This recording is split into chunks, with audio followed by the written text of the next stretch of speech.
Hai Smart Traders and Investor, kembali lagi bersama saya Kadek Mertayasa di channel Iuk Nabung Saham.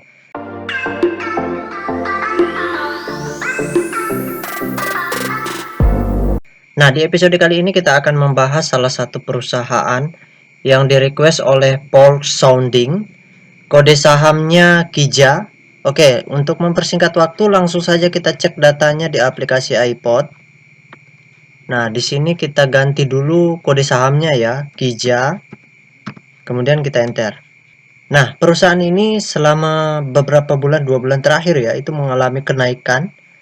Dan di sini Paul Sounding ini ingin mengetahui apa yang dilakukan oleh investor besarnya selama 2 bulan terakhir. Tapi di sini kita akan lihat selama sebulan terakhir saja, supaya lebih akurat ya pendekatannya. Oke, langsung saja kita buka data broker summary-nya untuk mengetahui apa yang dilakukan oleh investor besarnya di sini. Kalau tidak ada investor besarnya, kita lihat semi retailnya. Karena semi retail itu juga cerminan dari investor besar. Itu strategi yang baru ya, yang biasanya kalau perusahaan itu ada investor besarnya, biasanya investor besarnya diam. Tapi dia punya akun di semi retail. Sehingga untuk bergerak supaya tidak diketahui retail, itu mereka menggunakan akun-akun semi retailnya untuk menggerakkan harga seperti itu. Makanya ketika ada perusahaan yang ada investor besarnya dan juga ada investor semi retailnya, itu yang bagus. Seperti itu. Itu yang paling bagus perusahaan seperti itu. Nah, kalau yang ada investor besarnya tetapi tidak ada semi retailnya, itu umumnya biasanya pergerakannya agak lambat seperti itu. Atau at least kita harus lihat retailnya. Biasanya mereka juga menggunakan akun retail, begitu menyamar sebagai retail dengan membuat akun individual seperti itu. Oke, langsung saja kita buka data broker summary-nya. Kita klik kolom Broksum. Kemudian kita ganti kode sahamnya KIJA. Kemudian kita ganti bulannya. Selama sebulan terakhir berarti dari bulan 6 sampai bulan 7. Oke, kita show. Nah, kalau kita lihat di sini ya, di sini berdasarkan data broker summary-nya ya, di sini kelihatan ada perpindahan barang ya, perpindahan barang dari satu pihak ke banyak pihak. Seperti itu. Dan di sini rata-rata yang beli itu pengendali semua. Ini akun-akun sekuritas-sekuritas pengendali semua kecuali DX dan NI. Seperti itu. Nah, yang buang barang juga sebagian besar adalah pengendali. Ya. Nah, di sini pengendali dari dari satu pihak itu buang barang ke pengendali lain sekaligus ke retail ini tadi. Seperti itu. Di sini ada XC juga, itu juga termasuk retail. Nah, jadi ini distribusi besar karena perpindahan barang sebesar 1,2 juta lot ke banyak pihak seperti itu. Nah, sebentar kita lihat apakah data broker summary ini sesuai dengan peta kepemilikannya. Nah, intinya adalah di sini terjadi distribusi yang besar. Di kenaikan ini, investor semi retailnya itu distribusi seperti itu. Oke, kita tutup data broker summary-nya. Sekarang kita lihat data peta kepemilikannya. Nah, di sini kita sudah masuk ke data peta kepemilikannya. Perusahaan KIJA ini 74% sahamnya sudah dicetak dalam bentuk scriptless atau digital. Nah, di sini kelihatan bahwa selama sebulan terakhir ya, dari bulan Juni ke bulan Juli itu investor semi retailnya buang barang alias distribusi. Kenapa? Karena di bulan Juni itu mereka memiliki porsi 42,2%. Di bulan Juli menjadi 41,8%, artinya berkurang. Itulah bukti bahwa tadi di data broker summary mereka melakukan distribusi. Yang tampung siapa? Yang tampung retail. Nah, retail itu membeli dari kepemilikan sebelumnya 42,1%, menjadi 42,5%, bertambah sekitar 0,4%. Jadi mereka menambah porsi. Nah, memang benar kalau kita lihat data lain, partisipasi retail meningkat di sini. Artinya retail itu semakin banyak beli. Ya, tadi di sini, ya di sini retail semakin banyak membeli. Ketika harganya naik, retailnya pada ngejar semua, ingin beli semua. Nah, ini yang harus diwaspadai. Semakin banyak retail yang masuk, semakin sering investor semi retailnya bisa keluar. Dan ketika mereka sudah kenyang jualan, maka harganya akan dibiarkan.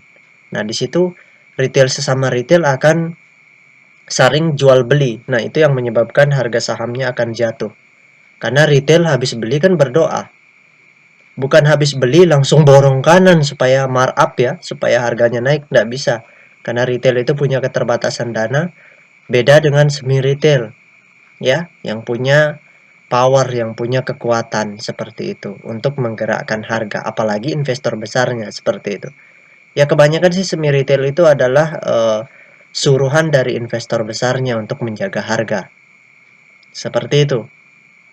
Jadi kesimpulannya ya, antisipasi ketika di perdagangan besok atau selanjutnya itu investor semi retailnya terus buang barang, pengendali atau semi retailnya terus buang barang, maka sebaiknya yang sudah beli di bawah sini ya atau di sini itu silahkan profit taking, karena jangan sampai nanti harga sahamnya di markdown, dijatuhkan, kemudian Anda terlambat untuk profit taking, malahan jadi loss seperti itu. Nah, sekarang kita masuk ke perusahaan yang kedua. Perusahaan yang kedua itu di-request oleh Arif Muslim. Kodenya YP ya. WP. Kemudian kita enter. Nah, perusahaan ini juga selama berapa bulan terakhir sudah naik. Kemudian selama beberapa minggu terakhir itu turun. Ya. Di sini harganya turun. Nah, kita akan lihat pergerakan dari investor besarnya atau investor semi retailnya. Apakah di penurunan ini mereka jualan banyak atau tidak, seperti itu. Kita lihat selama sebulan terakhir. Oke, langsung saja kita cek data broker summary-nya ya. Kita klik kolom Broksum. Ini ya, Broksum. Kemudian kita ganti kodenya WP. Kemudian kita ganti bulannya, bulan 6 ya. Tanggal 7, oke. Kemudian kita show.